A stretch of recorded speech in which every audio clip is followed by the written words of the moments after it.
पंचाचार्य को तपे ऐसे आचार्य नमो उपाध्याय को नमन करे ज्ञानी को वरो साधु को नमन करे सिद्धि पदे को जमो आर्यवंत को नमन करे हरि को रमो सिद्ध को नमन करे सिद्धि पदे जय बोलिए 1008 आदिनाथ भगवान की जय 1008 नेमिनाथ भगवान की जय परम पूज्य श्री आदि शंकर जी महाराज की जय परम पूज्य श्री स्वामी कीर्ति महाराज की जय परम पूज्य श्री विमल सागर महाराज की जय परम पूज्य श्री सन्नति सागर जी महाराज की जय परम पूज्य श्री सुंदर सागर महाराज की जय अहिंसा में वीरेश्वर धर्म की जय जिनवाणी माता की जय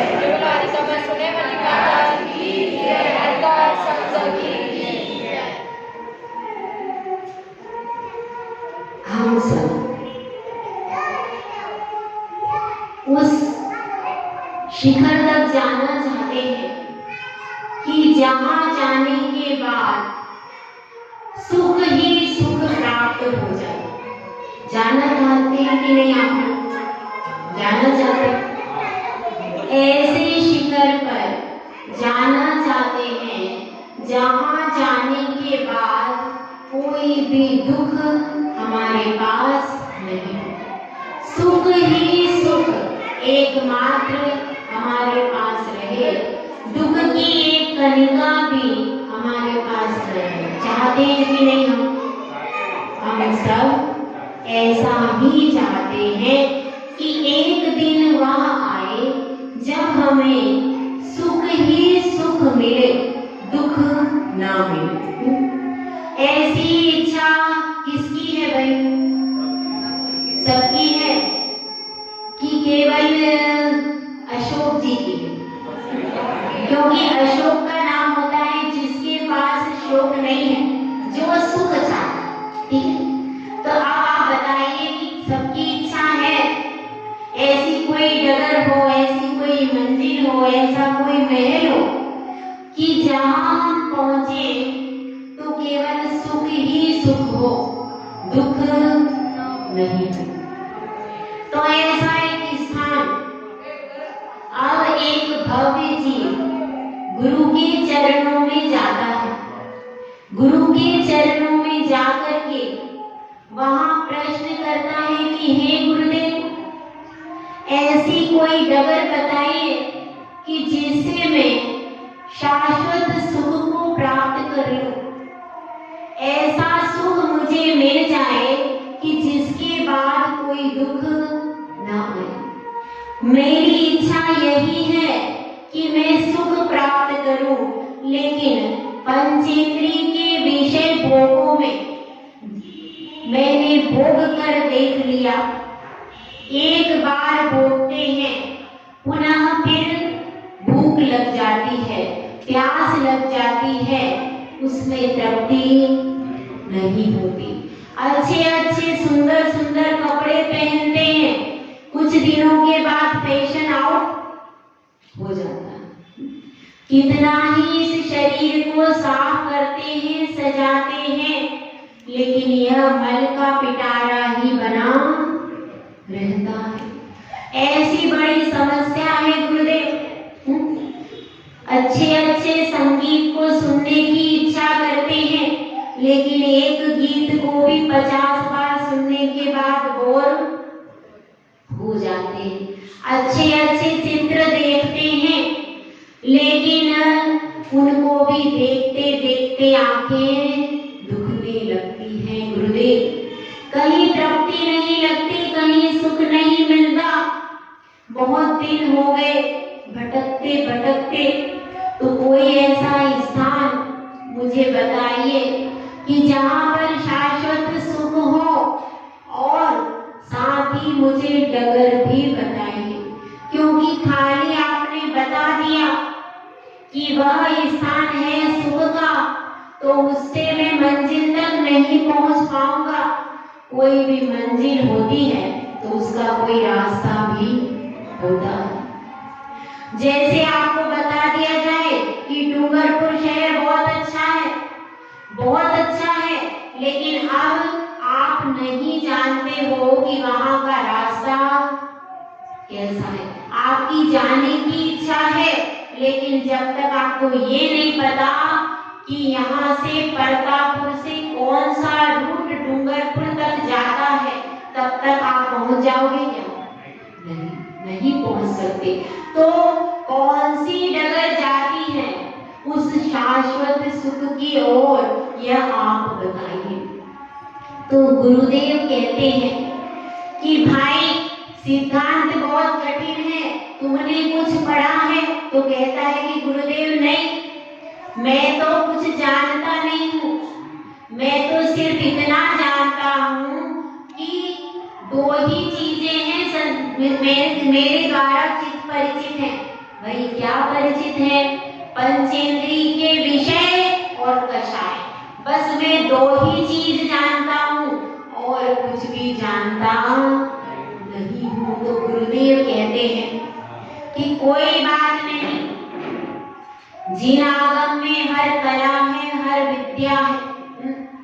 तो तुमको मैं एक कथा सुनाता हूँ और तुम उस शाश्वत सुख की डगर पर कैसे पहुंचते हैं, उस रास्ते को धीरे धीरे पहचान जाओगे।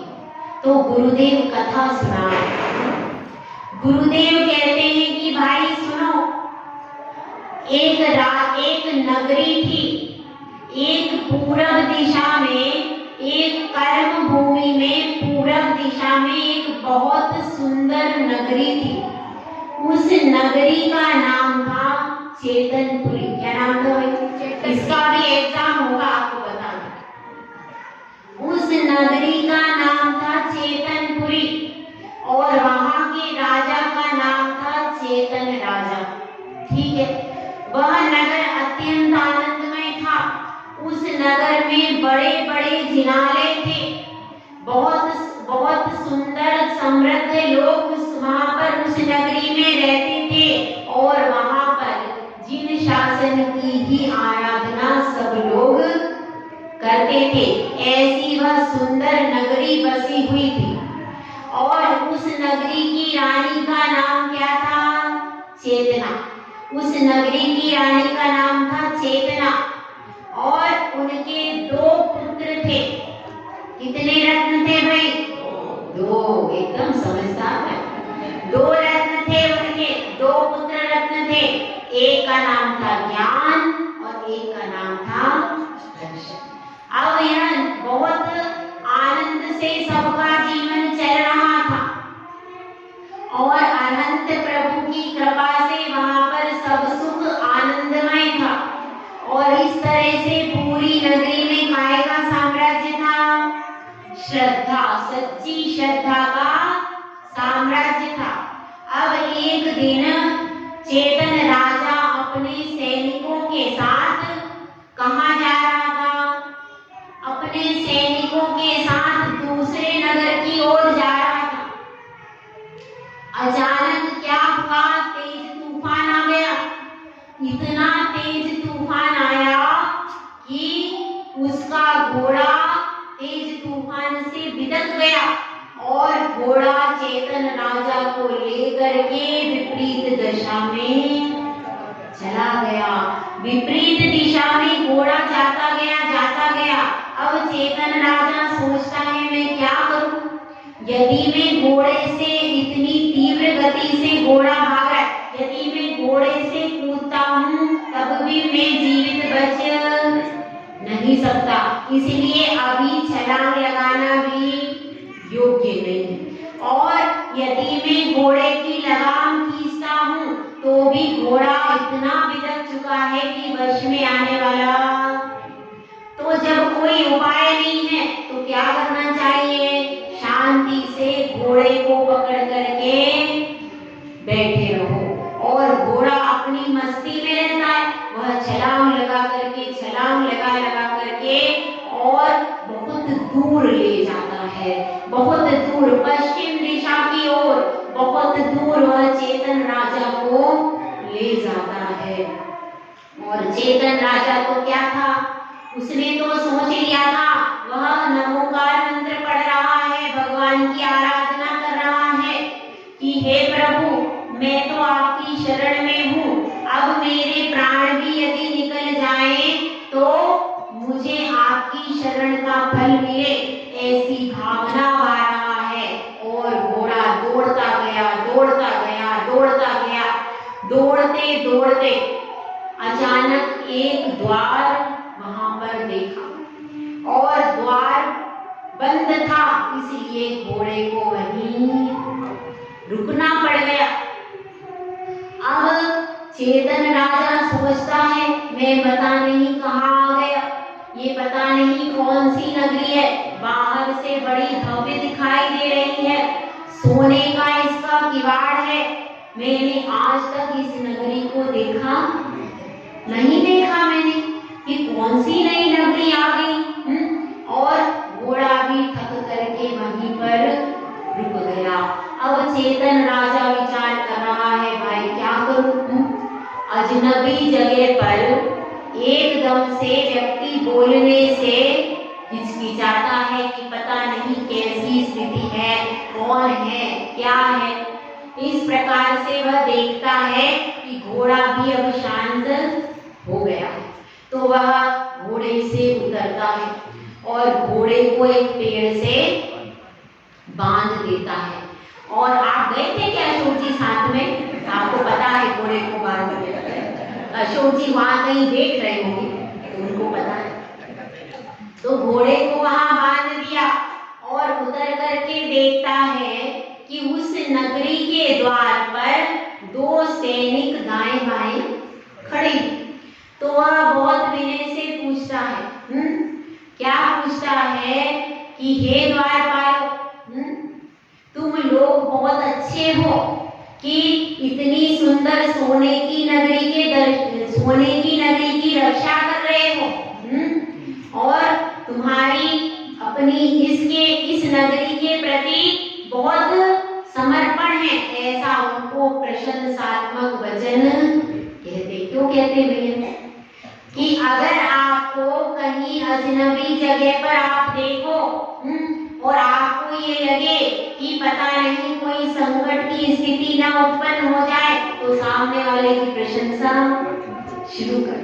तो क्या होगा, कोई संकट भी आने वाला होगा तो वह टल जाएगा, क्योंकि मीठी बातों से सामने वाला भी आपके अनुकूल चल लेता है। तो इसलिए वह उन द्वारपालों की प्रशंसा करते हैं कि तुम लोग बहुत कर्मठ हो और बलिष्ठ हो और योग्य हो। इस प्रकार से जब प्रशंसा सुनते हैं द्वारपाल तो वे बड़े प्रसन्न हो जाते हैं।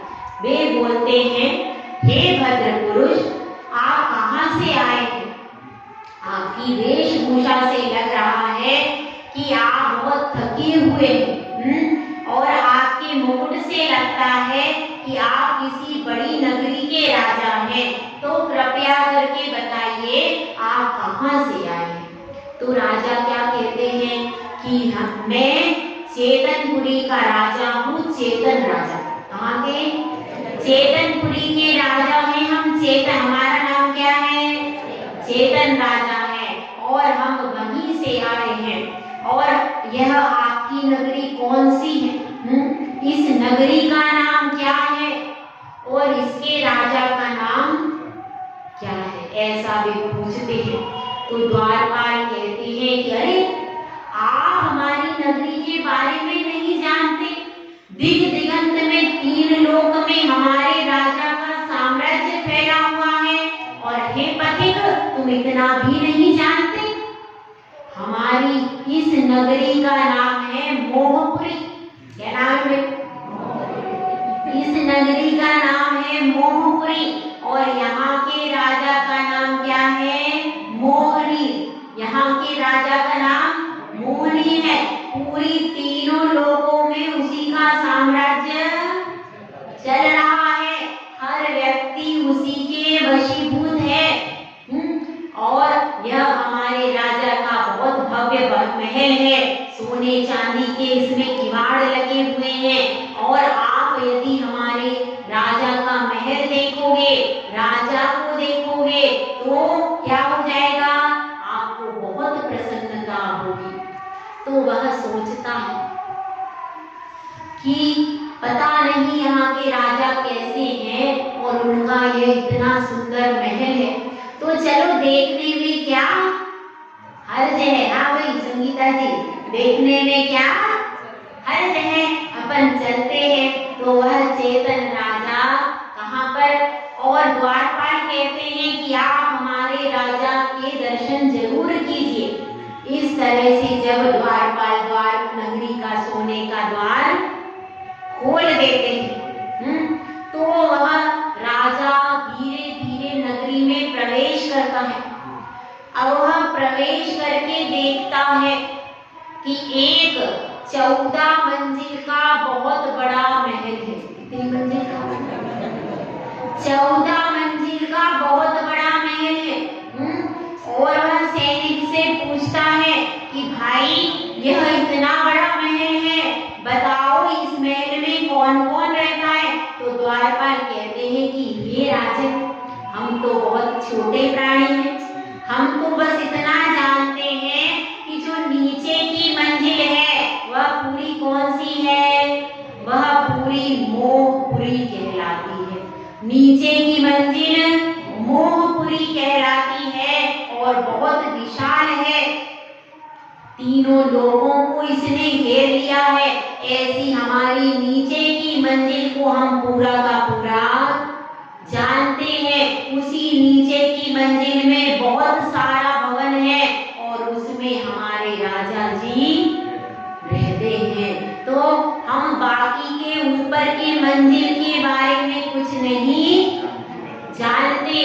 और अब चेतन राजा सोचता है, अरे इतना बड़ा महल, इतना भव्य महल, मैं तो कभी इधर आया नहीं, मैंने देखा नहीं, और इतना भव्य महल कैसे बन गया?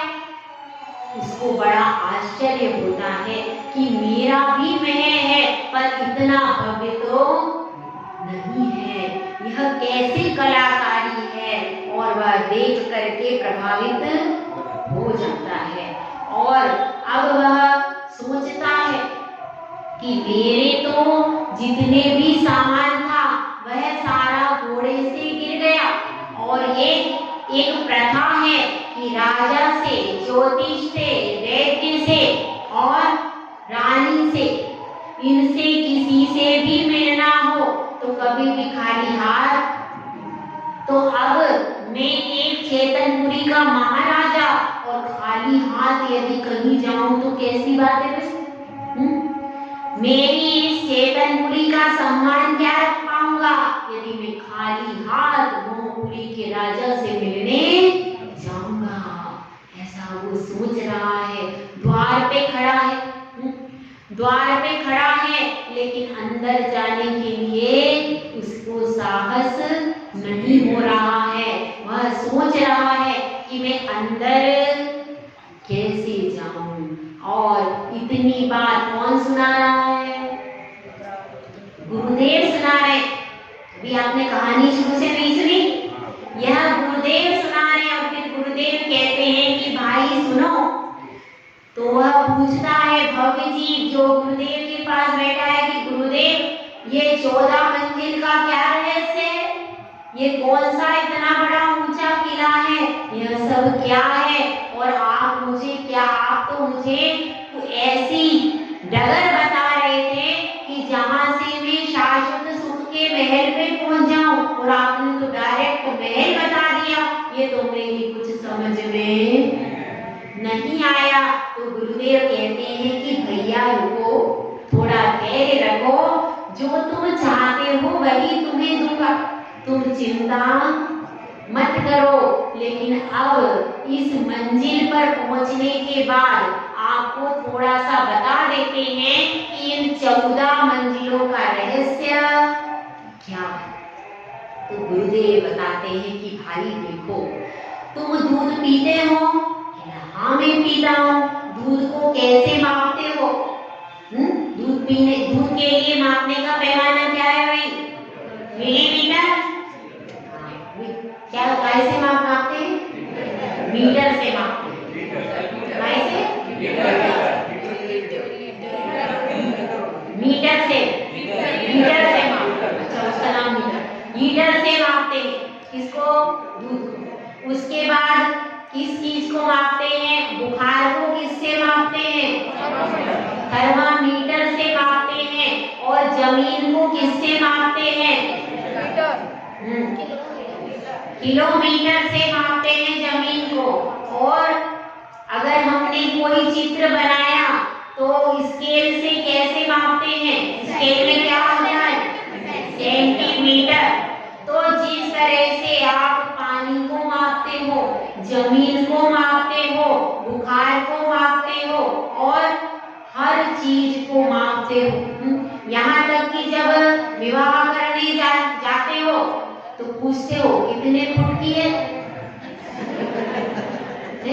पूछते हो कि नहीं? हमारा लड़का तो छोटा है, बड़ी हो गई तो क्या करेंगे? पहले बताओ हाइट कितनी है, सूरत बाद में देखेंगे। पहले ही उसमें बायोडेटा में देखे जाते हो कितने फुट कितने इंच की है, तो आप पहले कन्या की लंबाई नापते हो, उसके बाद बाकी का काम करते हो। तो हर जगह आप क्या करते हो? पैमाना लेकर घूमते हो। सब्जी की दुकान में भी जाते हो तो क्या देखते हो? कितनी बड़ी है, कितनी छोटी है, कैसी है, पकी है नहीं पकी, सारा पैमाना लेकर के हर समय आप घूमते रहते हो। साड़ी भी खरीदने जाते हो तो आप देखते हो 5.5 मीटर की है। अरे बहन जी क्या बात कर रहे हो आप? साड़ियों की दुकान पे बैठे हुए, बिल्कुल आप चिंता ही करते हो क्या बात है? तो एकदम आप साड़ी पूरी 5.5 मीटर की ही लेके आ गए। अगर उठोगे 5 मीटर की, 5 मीटर की कैसे दे दूंगा? आपको हर वक्त आती है, हर महीने सामान खरीदती, कैसी बात है? ऐसा नहीं। तो हम साड़ी को भी नापते हैं, हर चीज को। कपड़े की दुकान पर जाकर के तो नाप करके लाते। तो फिर अब यहाँ पर बात चल रही है गुण स्थान की। गुण स्थान का मतलब क्या है? यहाँ पर हमारे परिणामों को नापना, हम किस समय